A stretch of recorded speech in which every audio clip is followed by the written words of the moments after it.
In the first video, we talked about the benefit of having a playpen set up. Some people just simply don't have the room in their house or to set one of those things up. So the next couple of videos, we're going to talk about when dogs need to potty and how we can put them in a position to succeed to make potty training easy for both them and us.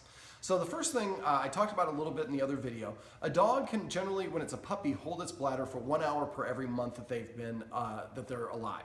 So Percy is about how much? 7. 7 months. So he should be able to hold it about 7 or 8 hours at this point. But for a dog, well, I gotta pee, why don't I just pee right here? This would be more convenient for me. Now, has he ever peed in front of you where you chewed him out? No. Okay. That's good. One of the common mistakes a lot of people do is the dog pees in the house and they're like, oh, don't, a bad dog, bad dog, bad dog. And the dog interprets that as when I pee, they get mad.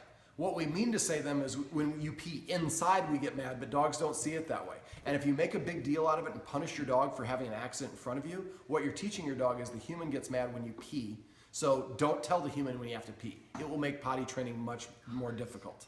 So never make a big deal out of it if they have an accident. Remember, they are a baby. They're not doing it on purpose. So if you catch your dog in the act, simply pick it up, then take it immediately outside. Now, I have a little dog treat bag here. You can get these at Petco or PetSmart. It has a little thing so you can open it and it stays open. Makes it easy to have your dog treats available. So this way, when you take the dog outside, we have a treat with us because we want to give them an incentive. A lot of people just kind of expect, well, why wouldn't you potty outside?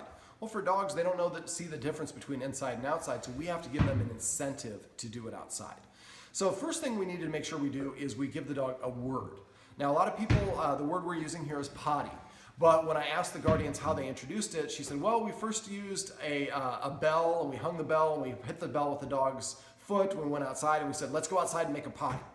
That's way too many words for the dog to understand. Now, my Spanish is not as good as it used to be, but when I used to live in California, I finally got to the point where I was fluent in Spanish. But when I was learning Spanish, if someone would come up to me and said, rojos zapatos, I would say, yes, I have red shoes. But if they came up to me and said a long string of things and then ended with red shoes, like, hey, I just found out that there's one guy in town that wears these shoes and he is sleeping with my girlfriend and took my car and did something else. And if I see anybody wearing red shoes, I'm going to punch him in the nose. I might not even hear red shoes because my mind is trying to race through my vocabulary saying, do I know what donde means? Do I know, and trying to translate. So when a dog, let's talk about how we can assign a command word to potty. When you take your dog outside, you're going to say the word potty when it looks like he's about to go. Now, when is he about to go? He's going to probably sniff the ground and usually do kind of figure eights or motions back and forth. So that usually tells you that they're going to go. Now, they could also be sniffing, but if you know with other elements that that's time to go, then you say the word potty. Not go potty, not go make a potty, potty. Right? One word when they start, and then say it quiet enough, not quiet, but potty in a normal tone of voice. We say it, sometimes when our dog has accents, we're like, oh, potty, potty, potty, potty. We're so excited for them to go outside, but that sounds different than potty. So we want to be consistent. And also, well, if we say it too loud, we can interrupt and stop them from pottying before they completely empty their bladder. So say potty once, be within about 10 feet of them. When they get done, I open up my bag, I take out a treat, and when the dog comes over, I either go to the dog or the dog comes to me, and I put the treat in their mouth, and the same second it touches their lips, they hear the word potty. And then I pet them a little bit. So this way we're associating the word with the act with the reward. Now, you want to get the treat in your dog's mouth within a maximum of 10 seconds, but the closer to when they finish pottying, the more effective it is. So I usually recommend staying within about 10 feet of the dog when it's doing its business.